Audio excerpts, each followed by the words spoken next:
start with the best statement I can make here, and it should be a relief to a lot of people. You can actually start applying some sort of ML to your data straight out of a historian. You don't need cloud connectivity. You don't need a cloud platform. You don't need to land in a cloud database. If you can do an extract from your historian, if you just do a dump for a given window, given time window, that can be done, moved offline, shared to a vendor, to an internal data scientist, to whomever you're working with, and they can start, we call it EDA, the exploratory data analysis, against this static data set. So they can start to see features that start to arise that contribute. So when you're looking at ML, it's not magic, a bunch of math. I'm not a mathematician. I just use the libraries. The mathematicians write the libraries.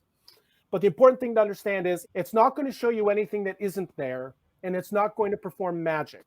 Sometimes the data set you get isn't going to tell you the thing you want to know. And I have the anecdote with the gantry that we talked about earlier that I'm happy to reshare. But you can start with that extract, and you can start the process just to get an understanding. And you're looking for correlation, which means you need to have something to correlate to. So typically, you're going to look for faults, right? You're going to look for something that has occurred. We had one POC that was focused on stops of the line, right? What were the most strongly contributing features to a line stop?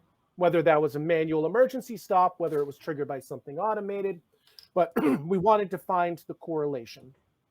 So that needs to be the mindset. Get an extract, look for a specific use case and see the features, the signals that correlate strongly with that outcome, whether, using faults as an example.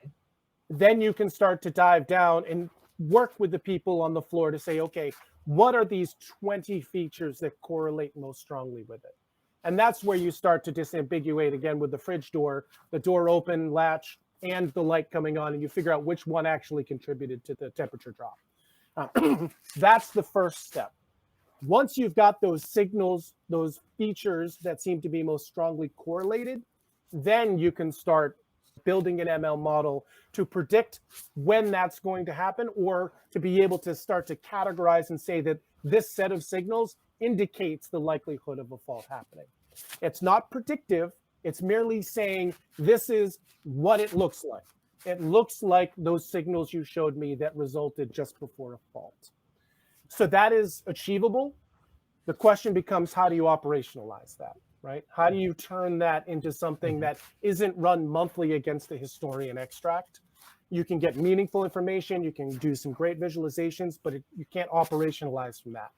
Then you make the transition to starting to send these signals to be, we call it making an inference, to use a model to make an inference against the signals that you're seeing.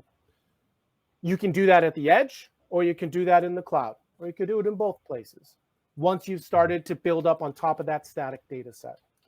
So that's the start of the journey. That's the beginning of the maturity curve, if you will. And there will be times when there is no magic to show. So if the reason the line stops is because the guy at the wrap and packer is taking a bathroom break and he hits the stop button, all you know is that the stop button happens. Out of one EDA cycle, we found out that there was a reduction in the number of units produced during the night shift. And it turned out the manager at the night shift was just turning down the VFD that controlled the speed of the line because he wanted it to move more slowly so that he could be more in control of it and wasn't as taxing on him. So sometimes there's a human component that the ML simply can't suss that out.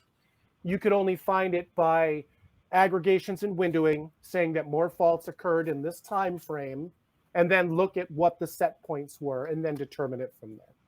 It's just 10,000 foot overview.